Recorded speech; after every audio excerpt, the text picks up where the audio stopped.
In a win for General Electric, federal regulators have stripped the industrials giant of its designation as a systemically important financial institution.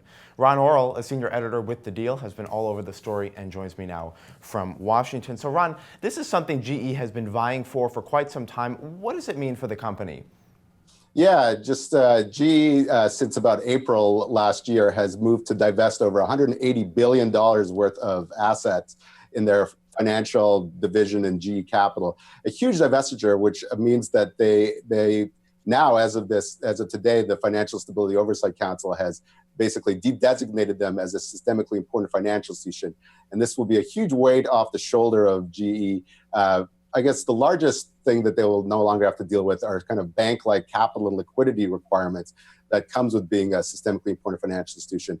But also in 2018, they would have had to start to do stress tests to determine whether they can survive a future hypothetical financial crisis similar to the one that happened in 2008. So that's another big thing that they won't have to deal with anymore. And finally, they've already done two so-called living wills, which are these huge reports that they have to file to regulators every year, explaining how they would dismantle themselves in a way that wouldn't cause risk to the U.S. and global economy. So they will no longer have to do that as well. So basically a big package of things they no longer will have to deal with. Wow, so this is going to give them a lot more freedom. Why were they designated as a SIFI in the first place anyway?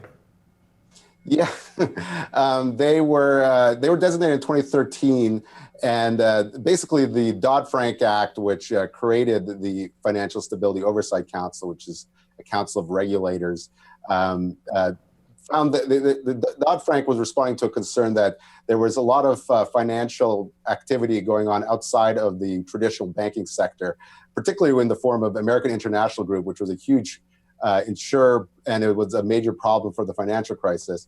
And so they decided to give this council ability to designate so-called non-bank financial institutions as for this additional regulation that I just described. And so in 2013, that's why GE Capital was designated as a SIFI. All right, and just quickly, activist investor Nelson Peltz's fund, which last year took a $2.5 billion stake in GE, recently released a white paper praising the spinoff of GE Capital, but Peltz also has some other suggestions for the company too. What are they? Yeah, this de-designation may result in giving GE and GE Capital the ability to kind of implement some of those suggestions by Nelson Peltz. So Peltz really wanted them to reduce to basically take on a little bit more debt, using some of the proceeds from these massive sales, and also increase their stock buyback significantly beyond what the company has already done, which is a fairly large buyback program, and perhaps get involved in some joint ventures or M&A, as long as those joint ventures or M&A, mergers and acquisitions, are fit in with the GE's core competency.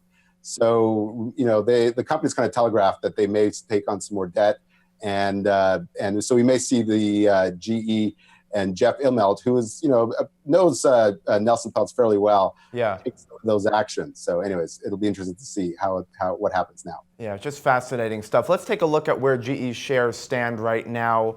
There you see up about 1.8%. All right, Ron Orol from The Deal, thank you so much for joining us. We appreciate it. Thanks, Scott. All right, I'm Scott Gamm, and you're watching The Street.